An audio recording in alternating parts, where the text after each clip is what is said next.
Okay, so I've been planning on doing an Ember video for a minute ever since they announced the heirloom skin, and due to its release I can now finally cover her, especially considering that she recently got some changes.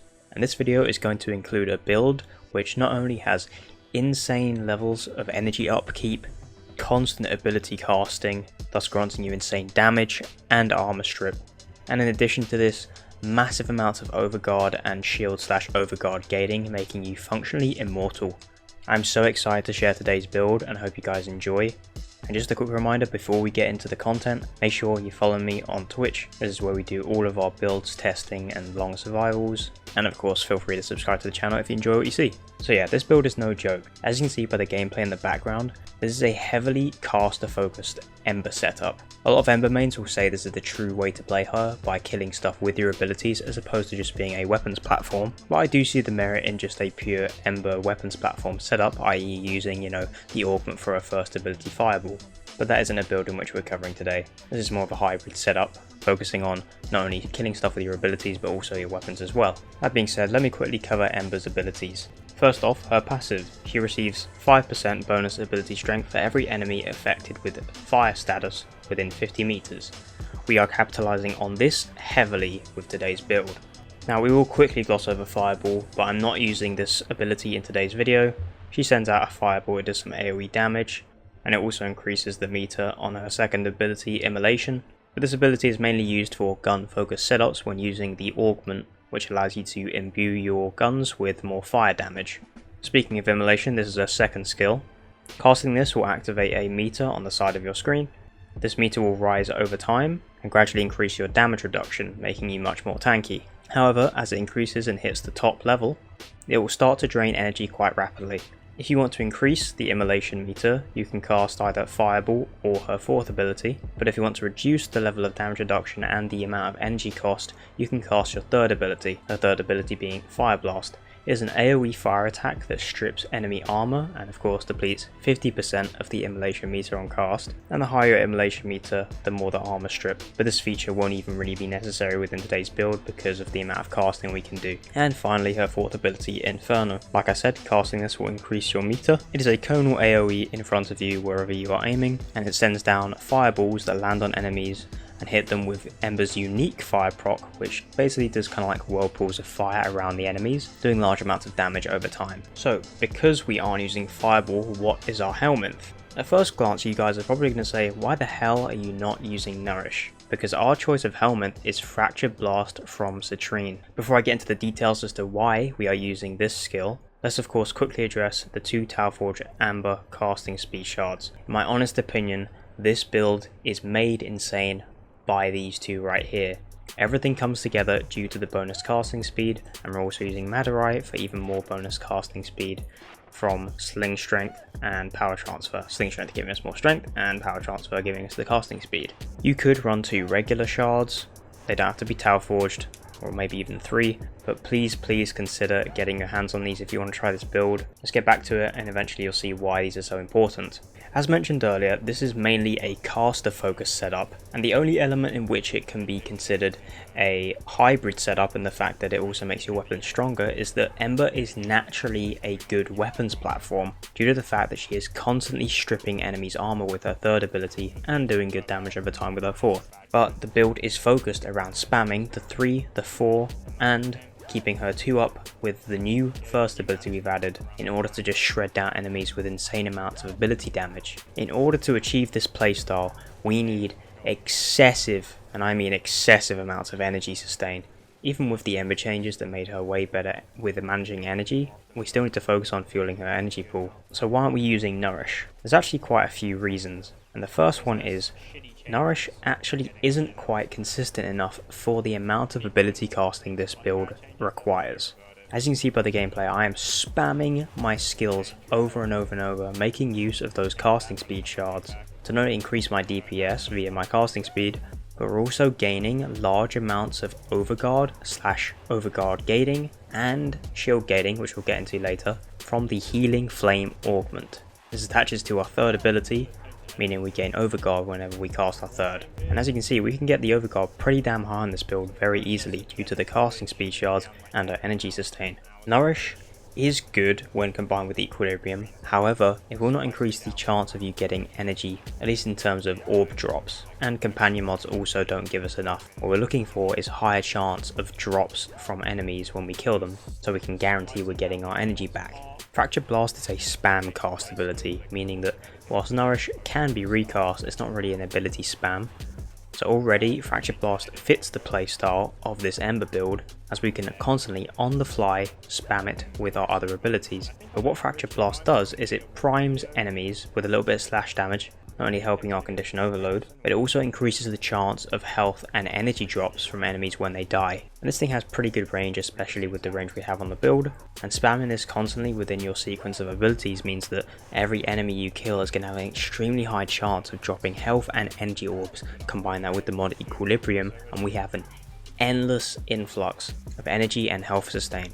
And I'm sorry, but Nourish just isn't good enough for this, especially when we have the casting speed shards in. If you don't have the casting speed shards, maybe you could argue that Nourish would be more formidable here, because you wouldn't have to worry about the speed in which you're draining your energy as much. But seriously, Fractured Blast is way more viable on this particular build, because I am spamming my 3 and my 4 so much. Even with the reduced energy cost on your 3 via Immolation, if you keep an eye on my energy, you can see how fast it goes down with this build. But on top of that, you can also see how fast it goes back up. I just have to prime them with my 1. Anyway, back to the topic of overguard and shield gating. This build's survivability is fucking insane. The run you saw in the background, I could have gone way further, but just for context, had absolutely zero energy issues and didn't die once, and it was very easy to manage. The only time which you'd probably be in any sort of danger is if Violence shows up and cancels your abilities. That's the case with most Warframes, as we know. But anyway, your third ability, the one that strips armor, Fire Blast, whilst you're running around stripping everything, you're also going to be gaining Overguard. And because we can spam cast this due to our energy sustain and casting speed, we can machine gun our fucking Overguard to just astronomical values very quickly. If the enemies get high enough level, and your Overguard starts getting one shot, this still isn't a threat because you can just spam the ability once again and Overguard gate. And the reason I'm using Brief Respite in here is so that I can also shield gate with my first and my fourth ability as well, because we are constantly keeping our 1 active and spamming enemies with it so we can get that energy return back, and doing massive amounts of damage with the 4th on enemies that have been stripped by the 3. It means that the sequence abilities want to be casted a lot, spammed over and over, not just, spamming your 3rd. So in the moments where you're not pressing 3 and you're actually trying to do damage and get your energy back, you also want to be able to shield gate with Brief Respite from the 1st and the 4th ability as another layer of protection. Because the reality is, the higher level this goes, the more useless your 2nd ability becomes, because the damage reduction will only get you so far.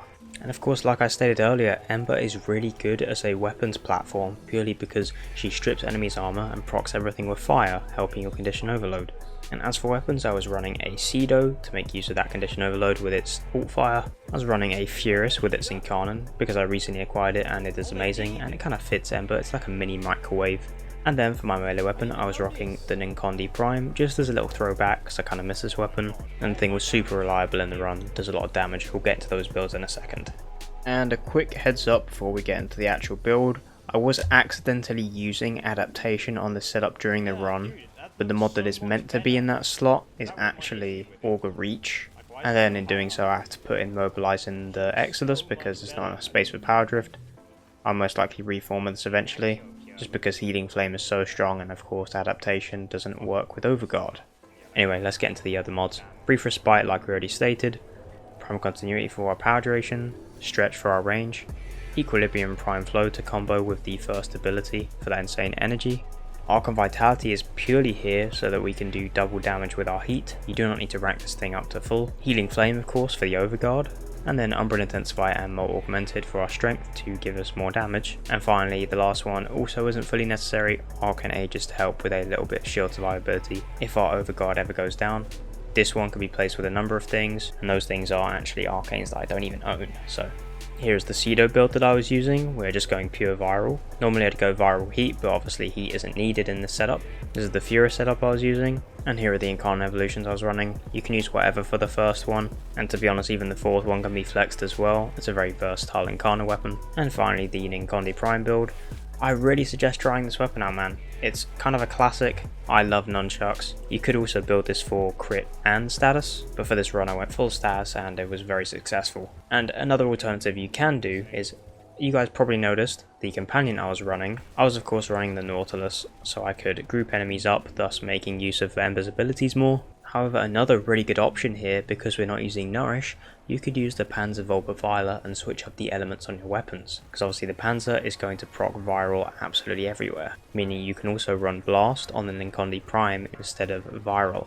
Definitely worth a shot. And that's pretty much going to do it for the build I wanted to show off in today's video. If you guys have recently got the Ember Heirloom and you're looking for something to try on this Warframe, I highly recommend you give this build a shot. I'll leave you with a bit of the gameplay in the background, as well as the Ember fashion I was using in the run. And of course, once again, be sure to subscribe to the channel if you like what you see. We're really trying to speedrun things over here, post a bunch of content on a regular basis. And of course, I'm trying to get as many of my Warframe enjoyers from this channel up over to my Twitch, which obviously used to be mainly Apex focused. I guess gradually we're going to rebrand if this keeps going well. And thank you for all the support on the recent videos as well.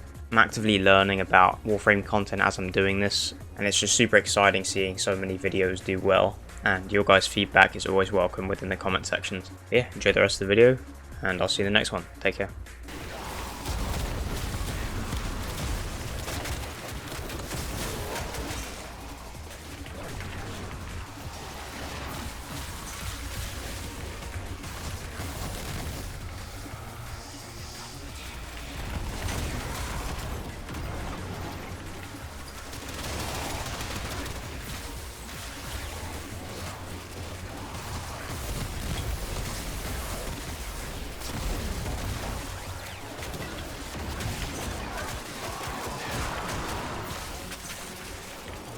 Frick.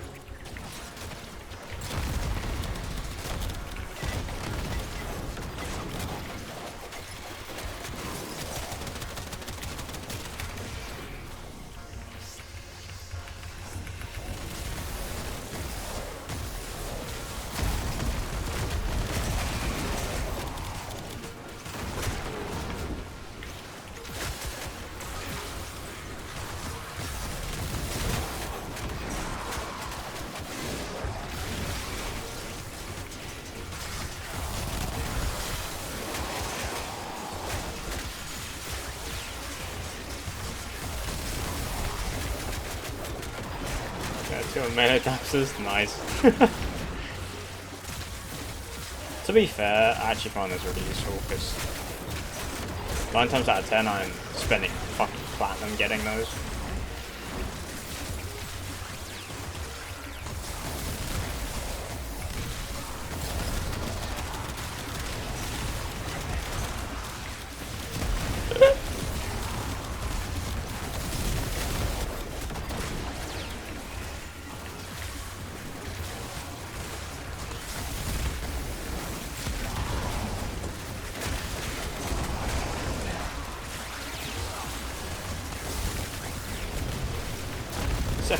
What the hell?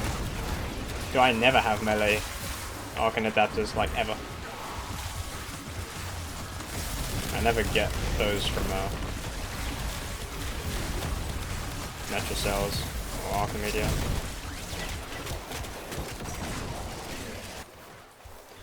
What's a subsume? Fractured Blast from Citrine. You exist to strike. You strike to win. The lesson ends.